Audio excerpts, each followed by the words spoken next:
है कि 8 जून से जो धार्मिक स्थल हैं और पूजा स्थल हैं उनको खोला जाएगा। होटल, रेस्टोरेंट और अतिथि सत्कार की जो सेवाएं हैं वो भी 8 जून से खुलेंगी और शॉपिंग मॉल्स भी 8 जून से खुलेंगे। लेकिन इन तीनों व्यवस्था के लिए भारत सरकार की जो हेल्थ विभाग की जो गाइडलाइंस आएंगी और जो प्रदेश सरकार अपनी गाइडलाइंस जारी करेगा उसके अनुरूप जो है ये 8 जून से ये खोलने की व्यवस्था होगी। द्वितीय चरण में भारत सरकार ने आदेश किया था कि समस्त स्कूल, कॉलेज, शैक्षिक संस्थान, प्रशिक्षण संस्थान, कोचिंग आदि के संदर्भ में ये जुलाई 2020 से खुलेंगे। इनके लिए भी भारत सरकार जब दिशा निर्देश जारी करेगी तो प्रदेश सरकार इनको आदेश जारी करेगा जुलाई से। कतिपय गतिविधियों पर अभी स्थगित रहेंगे। अंतर्राष्ट्रीय विमान सेवाएं, मेट्रो सेवाएं स्थगित रहेंगी और अग्रिम आदेशों तक बंद रहेंगे सिनेमा हॉल, जिम्नेशियम, तरणताल, मनोरंजन पार्क, थिएटर, बार एवं सभागार, असेंबली हॉल एवं अन्य स्थान। तो ये भारत सरकार के गाइडलाइंस के अनुरूप प्रदेश सरकार ने प्रथम बिंदु ये जारी किया है। जो राष्ट्रीय नीति निर्देशक प्रबंधन है उसके अनुरूप कुछ कतिपय संशोधन करके राज्य सरकार ने आदेश जारी किए हैं। भारत सरकार ने रात्रि निषेधाज्ञा यानी नाइट लॉकडाउन के लिए रात 9 बजे से 5 बजे तक बंदी का आदेश दिया है। उसी के अनुरूप प्रदेश सरकार ने भी रात 9 बजे से सुबह 5 बजे तक का बंदी का आदेश दिया है। कंटेनमेंट जोन के लिए, लॉकडाउन के लिए जो गतिविधियां भारत सरकार ने निर्धारित की हैं, केवल वही गतिविधियां कंटेनमेंट जोन में अनुमति रहेगी। स्वास्थ्य एवं चिकित्सा विभाग की गतिविधियां, डोर टू डोर सर्वे जो कंटेनमेंट जोन में होगा उसकी अनुमति होगी। साथ साथ कंटेनमेंट जोन में आवश्यक वस्तुओं की व्यवस्था करने की अनुमति होगी। साथ साथ कंटेनमेंट जोन में ही सफाई की व्यवस्था करने की अनुमति होगी। इसके अलावा कोई और गतिविधि या किसी और व्यक्ति को कंटेनमेंट जोन में बाहर आने या जाने की अनुमति नहीं होगी। सुरक्षा व्यवस्था भी वहां दी जाएगी। कंटेनमेंट जोन का डेफिनेशन भारत सरकार की गाइडलाइंस के अनुरूप, हेल्थ विभाग के अनुरूप प्रदेश सरकार ने जारी किया है।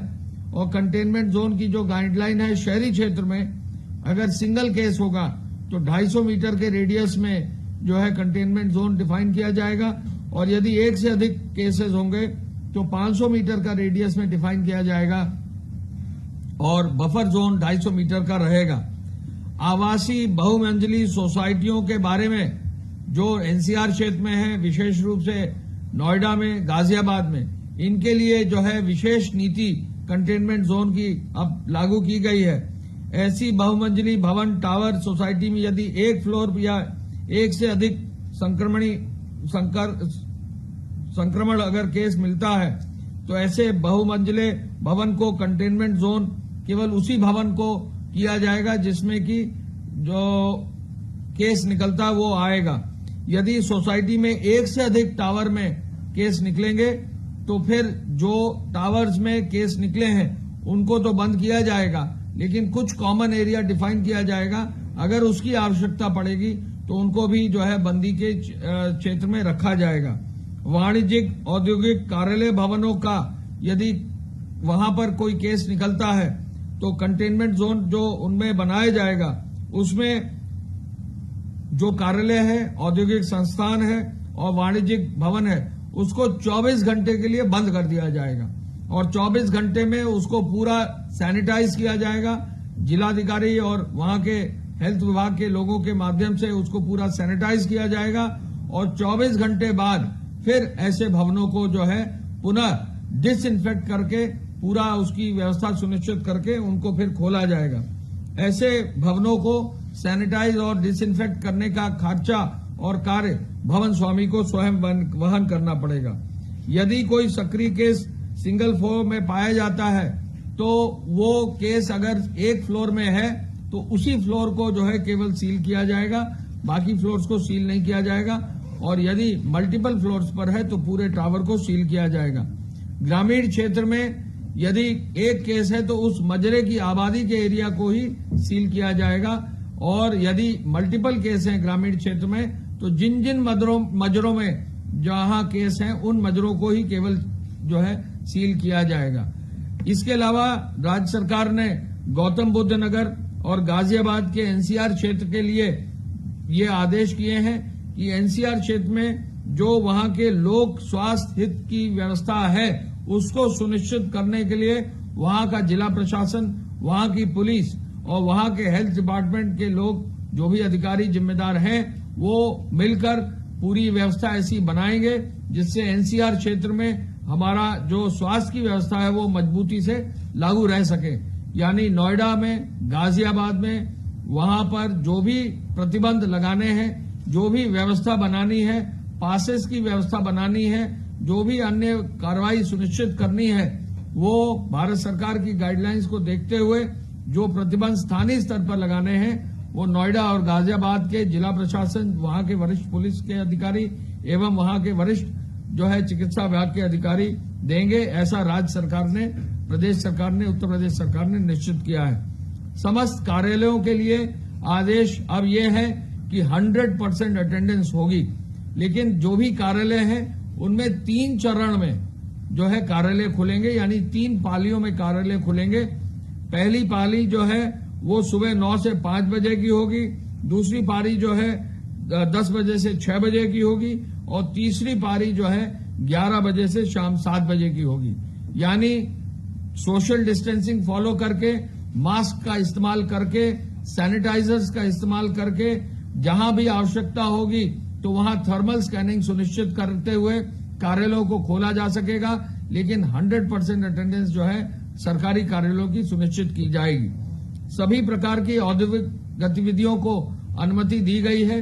औद्योगिक गतिविधि चालू करने के लिए औद्योगिक इकाइयों में thermal scanning, sanitization, face mask, face cover और सोशल डिस्टेंसिंग का तो पालन होगा ही होगा, लेकिन उद्योगों को एक छूट ये दी गई है कि रात्रि शिफ्ट जहां उद्योगों की चलाई जाती है तो रात्रि शिफ्ट में वहां सुरक्षित साधन यानी बस आदि की व्यवस्था यदि वहां के स्टाफ के लिए की जाती है तो रात्रि शिफ्ट की भी अनुमति रहेगी।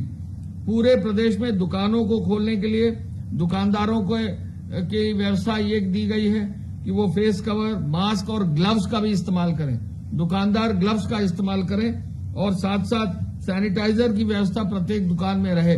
और स्थानीय स्तर पर हर जनपद में जिलाधिकारी, जिला प्रशासन को ये आदेश दिया है कि वो वहां के व्यापार मंडल के वरिष्ठ लोगों के साथ, वहां के सभी जनप्रतिनिधियों के साथ बैठकर हर जिले में कैसे दुकानें खुलेंगी ये व्यवस्था सुनिश्चित करने का निर्देश दिया गया है।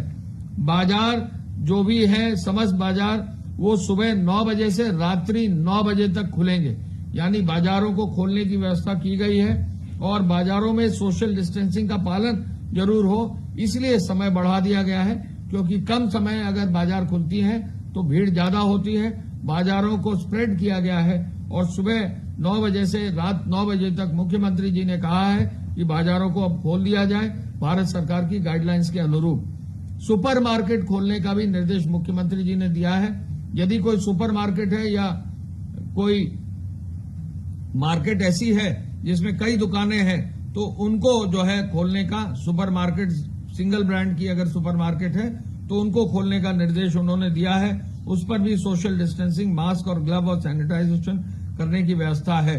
सब्जी मंडियों के लिए मुख्यमंत्री जी ने आदेश दिया है कि सब्जी मंडी जो थोक की मंडी है वो सुबह खुल जाए और सब्जी मंडी दिन में सुबह जो रिटेल का काम है वो सुबह 6 से 9 बजे तक कर लें। लेकिन फल सब्जी मंडियों के लिए उन्होंने आदेश ये दिया है कि सुबह 8 बजे से रात 8 बजे तक यानी 12 घंटे तक पूरी फल सब्जी मंडी खुली है, जिससे कि सोशल डिस्टेंसिंग का पालन हो, किसी को कोई दिक्कत ना हो।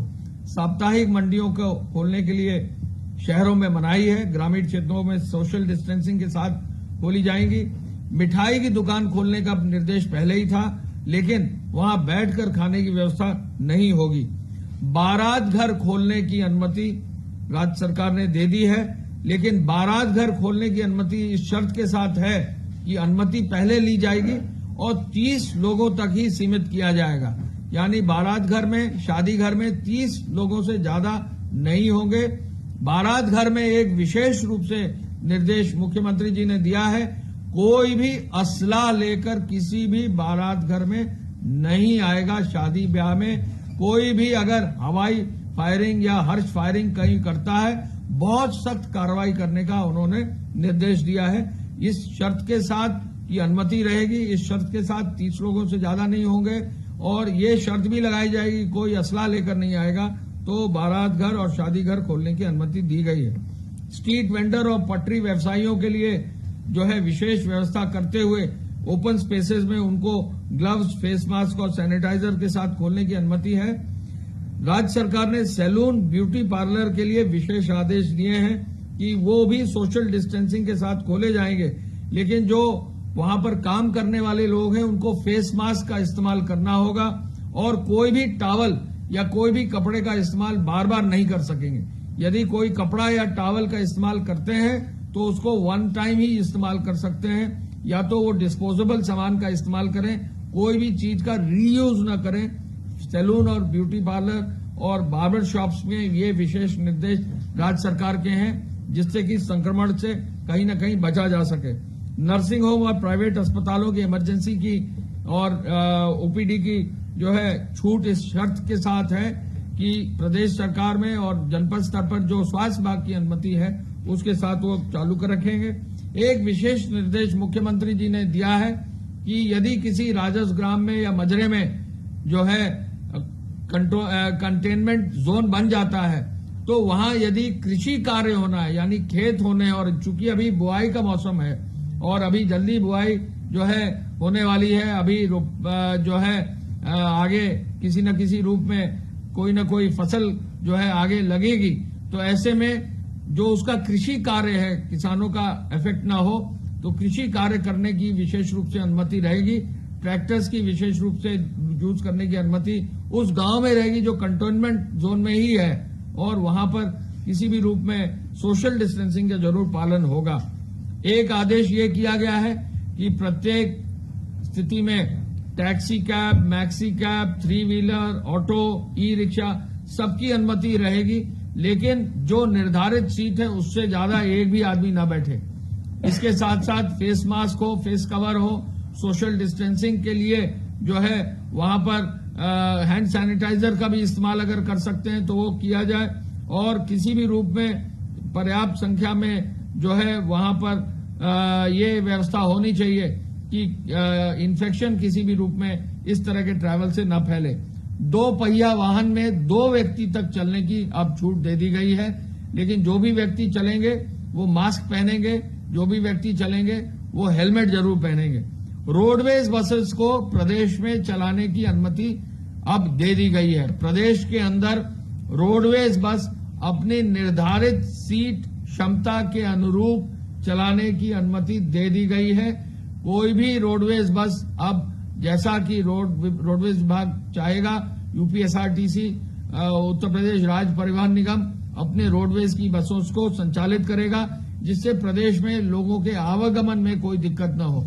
लेकिन रोडवेज बसेस इस शर्त के साथ चलेंगी कि बसेस का सैनिटाइजेशन होगा, चढ़ते समय उतरते समय बसेस पे सैनिटाइजर और का इस्तेमाल होगा। फेस मास्क हर यात्री जो है पहनेगा, हर यात्री जो है जब चढ़ेगा तो उसका सैनिटाइजेशन होगा। बस स्टेशन पर थर्मल स्क्रीनिंग भी होगी। जो भी चालक परिचालक होंगे वो फेस मास्क और फेस कवर तो यूज करेंगे, ग्लव्स भी यूज करेंगे। ये आदेश यूपीएसआरटीसी को दिया गया है। साथ ही साथ बस स्टेशन और बस स्टेशन के निकट यदि आवश्यकता हुई तो एम्बुलेंस भी रखने की व्यवस्था, 108 की एम्बुलेंस भी रखने की व्यवस्था की गई है। परिवहन निगम के जो बस स्टेशन है उस पर विशेष ध्यान रोडवेज सुनिश्चित करेगा, ये उनको निर्देश दे दिए गए हैं। स्टेज कैरेज और कॉन्ट्रैक्ट कैरेज यानी प्राइवेट बसेस की भी चलाने की उपरोक्त शर्तों के आधार पर ही अनुमति होगी। सिटी बस को भी चलाने की अनुमति माननीय मुख्यमंत्री जी के आदेश से दी गई है। सभी प्रकार के वाहनों के संचालन में उपरोक्त निर्देशों का यदि पालन नहीं होगा तो एमवी एक्ट के अंतर्गत तो कार्रवाई होगी, लेकिन 30 जून तक जो एपिडेमिक्स एक्ट के अंतर्गत नोटिफिकेशन हुआ है तो भारी जुर्माना भी भरना पड़ेगा। तो जो भी चालक हैं, परिचालक हैं, जो भी ड्राइवर्स हैं, जो भी निजी वाहन मालिक हैं, वो प्रत्येक दशा में अपने इन निर्देशों का पालन करें, अन्यथा कहीं न कहीं ट्रैफिक पुलिस और आरटीओ जो है इस पर कार्रवाई सुनिश्चित कर सकते हैं। इसके अलावा जो है वाहन में यात्रा करने के लिए जो लोग जा रहे हैं उनको रोडवेज में, बाकी प्राइवेट बसों में उनको आरोग्य सेतु ऐप, आयुष कवच, कोविड ऐप को भी डाउनलोड करके यूज करने के लिए प्रोत्साहित किया जाएगा। पार्कों को खोलने के लिए मुख्यमंत्री जी ने आदेश दिया है। पहले ही इसका उन्होंने जो है इसका आदेश दे दिया था। अब पार्क सुबह 5 बजे से 8 बजे तक और साया 5 से 8 तक खुलेंगे, लेकिन आदेश ये दिया गया है कि जो भी पार्क खुले वहां पर पेट्रोलिंग जरूर हो, वहां सुरक्षा व्यवस्था जरूर की जाए। खेल परिसर और स्टेडियम भी खोलने का निर्देश दिया गया है। खेल परिसर और स्टेडियम में क्रीड़ा और अभ्यास की अनुमति रहेगी, लेकिन दर्शकों को जाने की अनुमति नहीं रहेगी। इसके अलावा राज्य के अंदर या राज्य के बाहर जाने वाले सभी व्यक्तियों को माल को आने की जाने की पूरी अनुमति होगी, उसमें कोई शर्त नहीं होगी, कोई ई पास लेने की जरूरत अब नहीं होगी। श्रमिक ट्रेनों के आवागमन के लिए पूरी व्यवस्था होगी। आपको मालूम है कि उत्तर प्रदेश सरकार में सबसे अधिक श्रमिक ट्रेनें पूरे देश में आई हैं और आज अब तक लगभग 1567 ट्रेनें जो है प्रदेश ने अपने यहाँ श्रमिक ट्रेनों की चलाकर अपने यहाँ के श्रमिक और कामगारों को अपने घर सुरक्षित लाया है। तो श्रमिक ट्रेनों की अनुमति होगी। घरेलू उड़ानों की अनुमति आपको मालूम है कई एयरपोर्ट्स, प्रदेश के सभी एयरपोर्ट्स करीब चालू हो गए हैं। गोरखपुर चालू हो गया है, वाराणसी एयरपोर्ट चालू हो गया है, प्रयागराज एयरपोर्ट चालू हो गया है, लखनऊ एयरपोर्ट तो चालू हो ही गया है। तो ऐसे में काफी मात्रा में, काफी संख्या में अब घरेलू उड़ान के माध्यम से भी लोग आवाजाही कर रहे हैं और घरेलू उड़ान से जो लोग आ रहे हैं उनके लिए स्वास्थ्य विभाग ने अलग सा प्रोटोकॉल जारी किया है। खाली ट्रक और भरे ट्रकों का भी आवागमन जारी है और प्रदेश से जो नेबरिंग कंट्रीज हैं यानी नेपाल आदि से भी ट्रक का और माल वाहन का जो आने जाने की व्यवस्था है उसको भी लागू किया जाएगा। पुनः भारत सरकार के गाइडलाइंस के अनुरूप 65 साल से ऊपर के लोग, गर्भवती महिलाएं, जो भी बीमार हैं या जिनको कोई दिक्कत है उनको, और 10 साल से कम के बच्चों को ये हिदायत है कि वो घर से बाहर न निकले। आरोग्य सेतु ऐप और आयुष कवच कोविड ऐप का भी लोग जो है अधिक से अधिक पालन सुनिश्चित करें। गाइडलाइंस का समस्त उपायों का जो है जिलाधिकारी अपने जिले पर उनका अनुसरण करेंगे। ये निर्देश आज दिए गए हैं। माननीय मुख्यमंत्री जी के अनुमोदन के पश्चात ये आदेश आज जारी किए गए हैं। आपको मालूम है कि आज जो कोविड की 19 की बैठक हुई थी, जैसा कि अभी प्रमुख सचिव स्वास्थ्य ने बताया है, मुख्यमंत्री जी ने जो लक्ष्य निर्धारित किए उन लक्ष्यों को अचीव करने के लिए हम सभी अधिकारियों को प्रोत्साहित भी किया और कार्य सुनिश्चित किया। आज L1, L2, L3 के जो है 1 लाख बेड अब पूरे हो गए हैं और इसमें 1,01,000 बेड्स करीब पूरे हुए हैं और इन L1, L2, L3 बेड्स के लिए अब उन्होंने ये निर्देशित किया है कि ये पूरे देश में संभवतः सबसे ज्यादा संख्या उत्तर प्रदेश में है।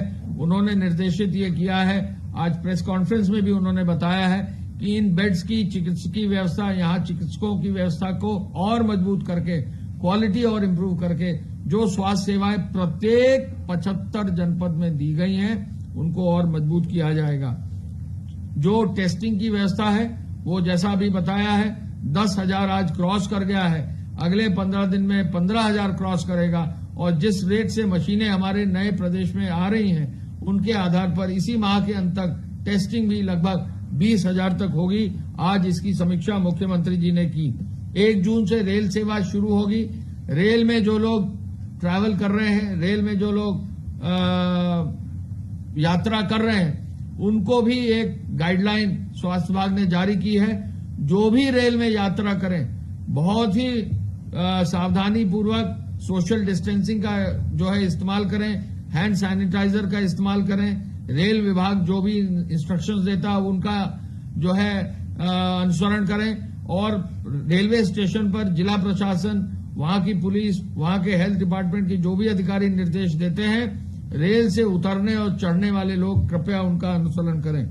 रेलवे बोर्ड को पत्र लिखकर हम ये अनुरोध करने वाले हैं कि हैंडबिल के माध्यम से जो भी लोग रेल में ट्रैवल कर रहे हैं उनको अवेयर किया जाए, उनको जो है अवगत कराया जाए कि क्या क्या सावधानियां बरतनी है। गोदाम से राशन की दुकान तक पूरी पारदर्शिता हो, जीपीएस प्रणाली लागू हो, ये भी निर्देश आज दिया है। राशन वितरण में यदि कहीं घटतौली होगी तो एफआईआर दर्ज होगी। जो भी इसमें कोई भी लोग अगर अंतर्ग्रस्त हैं तो उन पर बहुत सख्त कार्रवाई होगी। मुख्यमंत्री जी ने आज ये आदेश दिया है।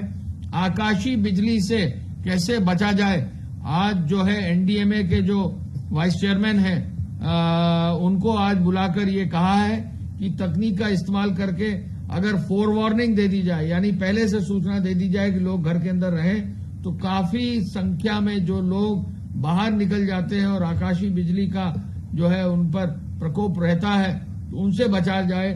किस तरह से तकनीक का इस्तेमाल हो, ये निर्देश आज हमारे जो एसडीएमए है, स्टेट डिजास्टर मैनेजमेंट अथॉरिटी, उसके जो वाइस चेयरमैन साहब हैं, उनको आज निर्देश उन्होंने मुख्यमंत्री जी ने उनको और राजस्व विभाग को ये निर्देश दिए हैं। इस संबंध में राज्य आपदा प्रबंधन प्राधिकरण को उन्होंने ये भी आदेश दिया है कि पूरी वो कार्य योजना तैयार करें।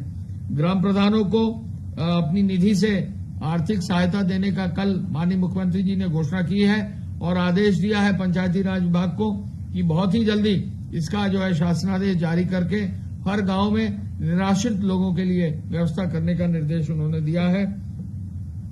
कोविड हॉस्पिटल में संवाद बनाए जाने हेतु कोविड हॉस्पिटल में जो पेशेंट्स हैं उनसे संवाद बनाने के लिए भी जो है आज मुख्यमंत्री जी ने दोनों हमारे प्रमुख सचिवों को आदेश दिया है।